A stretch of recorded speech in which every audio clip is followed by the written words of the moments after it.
இந்த சண்டே ஏதோ கிச்சனில் நிறைய நேரம் நின்று சமைக்க இன்ட்ரெஸ்ட்டே இல்லை. டக்குன்னு முடிச்சிடலான்னு தான் தோணுச்சு. அதனால சிம்பிளாக மேரினேட் பண்ணி வச்சு சிக்கன் பிரியாணி பண்ணிவிட்டு சில்லியும் பண்ணிட்டு எக்கு மட்டும் பாயில் பண்ணிட்டேன்.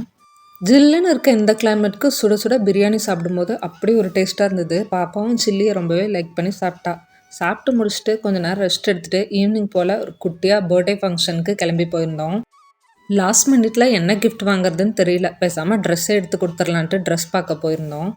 பெங்களூரில் இது வரைக்கும் எந்த ட்ரெஸ் கடையிலையுமே போய் ட்ரெஸ் பார்த்ததில்ல. மேக்ஸ் ட்ரெண்ட்ஸ் இந்த மாதிரி ஏதாவது ஒன்று பார்ப்போம், செலக்ட் பண்ணுவோம். சம்டைம்ஸ் செட் ஆகலைன்னா கடைசியாக ஆன்லைனில் தான் ஆர்டர் போடுவோம். ஃபர்ஸ்ட் மேக்ஸில் பார்த்தோம். அதுக்கப்புறம் இன்னொரு கடை புதுசாக ஓப்பன் பண்ணியிருந்தாங்க. அங்கேயும் பார்த்தோம். ஒன்றும் செட் ஆகலை. எப்போவும் இந்த வெங்கடேஸ்வரா கார்மெண்ட்ஸ் தான் போவோம். அங்கே செட் ஆகும்னு நினச்சிட்டு தான் போனோம். பரவாயில்ல, ஓரளவுக்கு செட் ஆயிடுச்சு. ட்ரெஸ் வாங்கிட்டு கிளம்பியாச்சு. போயிட்டு ஃபங்க்ஷன்லாம் அட்டன் பண்ணிட்டு கொஞ்ச நேரம் பேசிட்டு வீட்டுக்கு வரவே 10 o'clock பக்கமாக ஆயிடுச்சு.